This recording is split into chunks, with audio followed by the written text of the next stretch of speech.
Hi guys, it's April 7th, 2021, which has been a big day in the watch world, something we've all been anticipating. The first day of Watches and Wonders 2021 in Geneva.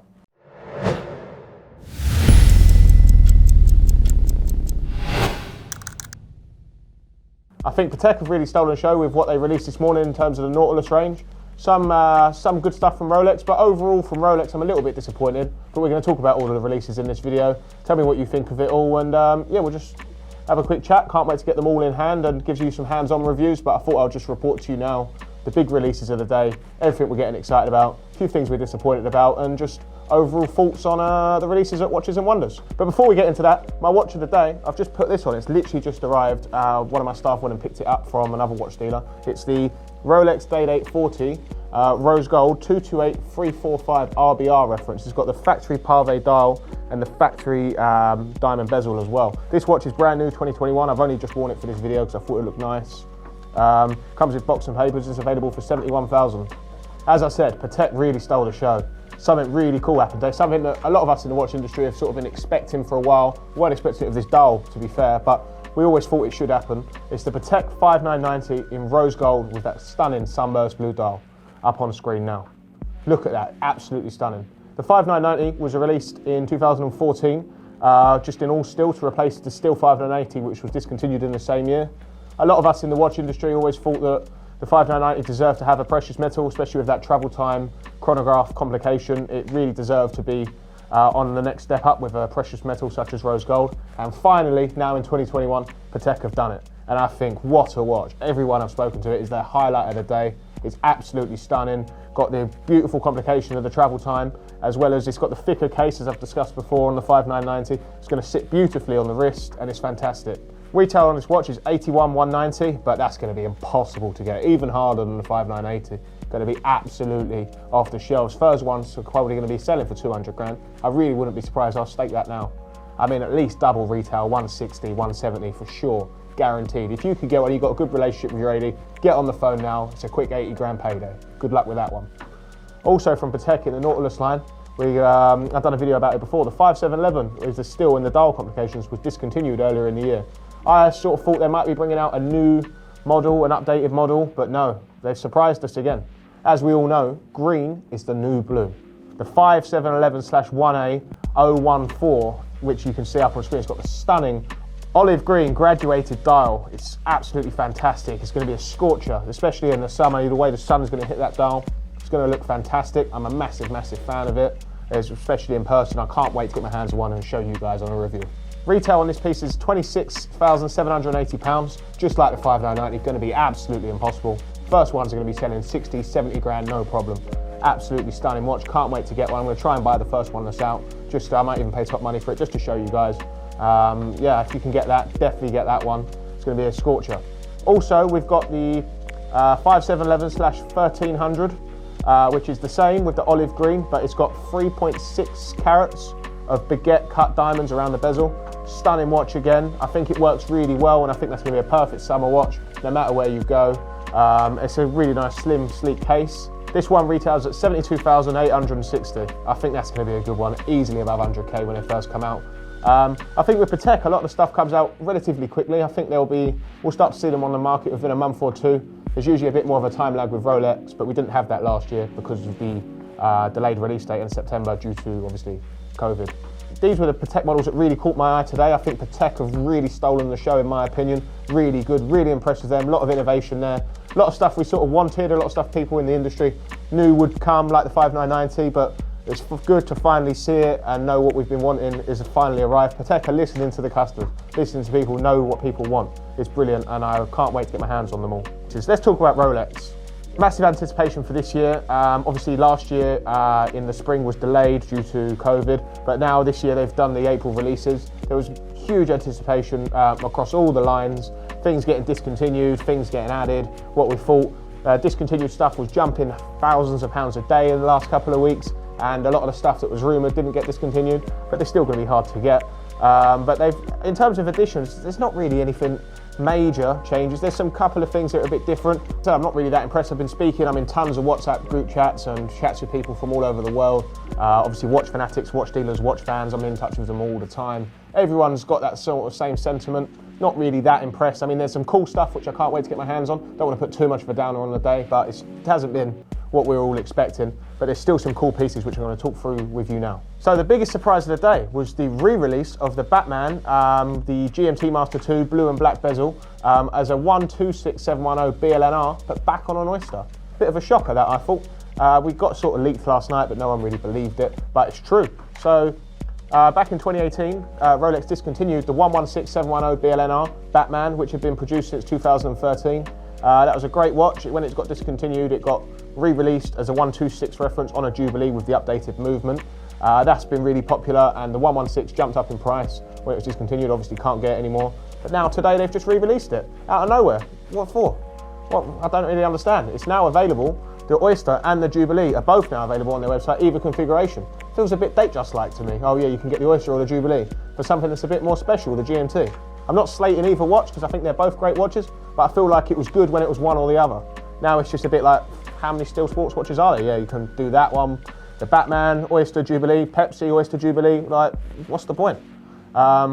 Also released is the Pepsi on a stainless steel with Oyster. I think that's a nice watch. But I think if I was a white gold owner, I wouldn't be too impressed with that right now. But I mean, obviously the white gold you can only get with the blue or the meteorite, so you can still tell the difference. But again, what's the point with the Pepsi, with the Oyster or the Jubilee? Let me know what you think about that. To be honest, I'm not sure. We'll have to see when they come out. The only way to tell the difference with the new Batman would be the coronet between Swiss and made at the bottom, and it's the updated movement. But most people aren't going to notice. So it'll be interesting to see what happens with the price of the Oyster Batman. To be honest, I can't really predict it. It's be a bit difficult. Maybe it'll drop off, but I doubt it because now it's sort of a current production model. We'll have to see what happens there. But I'm looking forward to seeing the Oyster Pepsi. That's something that's going to be quite cool. But I think if they'd done that, they should have got rid of the Jubilee. But anyway, moving on. So the Sky Dweller, this was a bit of a shocker. Something I never thought would happen. Something I never even considered. To be honest, the Sky Dweller, this steel and the steel and gold references, which were released in 2014, all on Oyster, and now available with Jubilee, with this Jubilee on the white, black and blue, or on the steel and gold, the white, black and champagne. I mean, I'm not so sure what I think about these. The steel and golds I definitely don't like from the photos. I'm just not a fan. Don't think it works. Potentially the steel with the Jubilee looks quite nice. The steel and the blue dial Jubilee is looking pretty good, I'd say, but we'll have to wait till we see it in person. But it's sort of almost like a 42mm Datejust. Obviously it's got a thicker case, but as again with the GMT, it's Oyster or Jubilee, both available on their website. Very Datejust-like. For a watch that was as prestigious as a Sky Dweller, originally, when it was released, was only available in precious metals, gold, in 2012, then 2017, they sort of brought it more affordable. But today, again, they've sort of, with the Jubilee, personally, I don't get it. But, you know, I'm sure they're still going to be flying off the shelves. Also, the retail of the watch increased with the Jubilee to 12,000. It's going to have to be a super Jubilee, rather, for this one, for the 42mm case.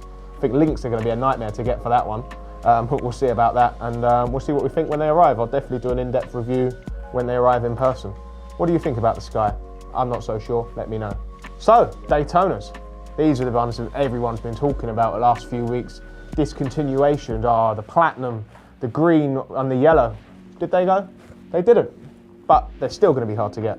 I mean, the platinum has had a massive bull run in terms of price this year, as is the green. They've been going for 70 grand. I saw one selling yesterday. People were saying definitely 100% discontinued, and Rolex just surprised us. Out of nowhere though, they did discontinue one of the yellow gold dials, but not the green. It was the mother of pearl dial, both the Tahitian and the white mother of pearl. Some of my two favourite watches. I really like the white mother of pearl, and that one's just gone now, not available anymore. It's a great watch, and I think they'll have a little jump in price because they're so great. But maybe maybe it won't, because they've been replaced with something which could be considered cooler: the meteorite dials. Meteorite dials are available in the white. They're available in all gold combinations: white, rose, and yellow, as well as on the Oyster Flex dials. Retail on these pieces is mid to low 30s, depending on your choice of metal. Personally, I really like the yellow with the meteorite and the black sub dials. I think that looks really cool. That's going to be a great watch. Going to be really popular, definitely going to make over list, and that's a proper summer watch, and I'm really looking forward to getting my hands on it. I also think the white gold with the meteorite on the Oyster Flex is going to be a cracker of a watch, and I'm looking forward to getting one of those too. The Platinum Daytona, they didn't discontinue, which is a good thing. I made a video about that a few weeks ago, which you can click and watch in the top right of the screen now. They didn't discontinue it. It's an anniversary piece released in 2013. I'm sort of quite glad they didn't discontinue it. It would be a shame to not have a Daytona in such a precious metal, such as platinum, not available from Rolex, even though it's pretty much impossible anyway, but it's good to know the option is there if you're VIP enough for Rolex to sell to you. Also available on the Daytonas, in the rose gold, there's a couple of diamond set dials. You've got the Sunburst diamond dial and the black diamond dial. Bit of a surprise, which nobody's really talking about, which I've noticed, is the factory rose baguette diamond dial on the Daytona is now discontinued. That was a cracker of a watch. I love the baguettes on it, love the contrast, really, really nice.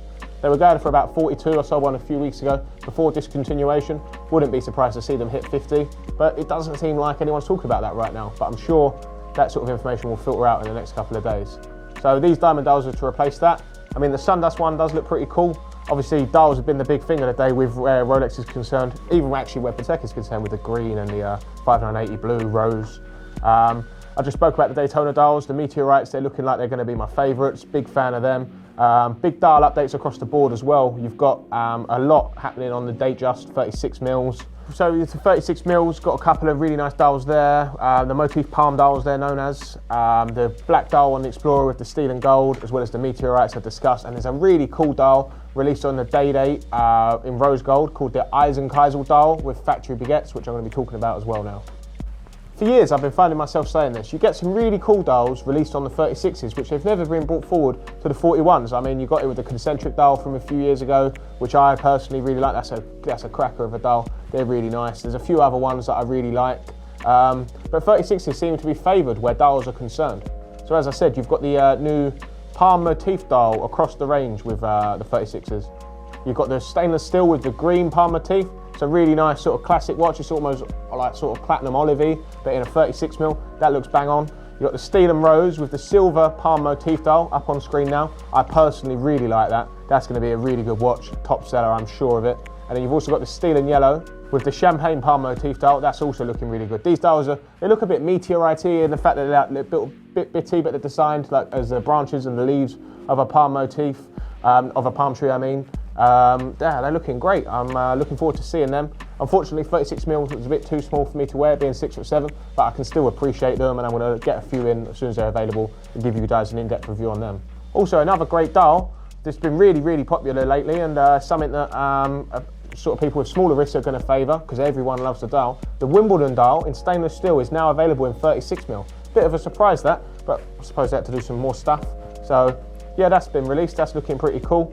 Looking forward to getting my hands on a few of those. I reckon they're going to be making over list, probably selling for just a bit less than the 41 mil, maybe about 8.5 to 9 grand, I'd estimate, when they actually hit the market. My favourite of the day in terms of dials is the Day-Date 40 with the Eisenkaisel dial. So it's sort of got like a marble/granity look to it, with orange and red hues, and the baguette cut diamonds, 10 of them around the dial, like the Day-Date baguettes have had before, like on this one actually.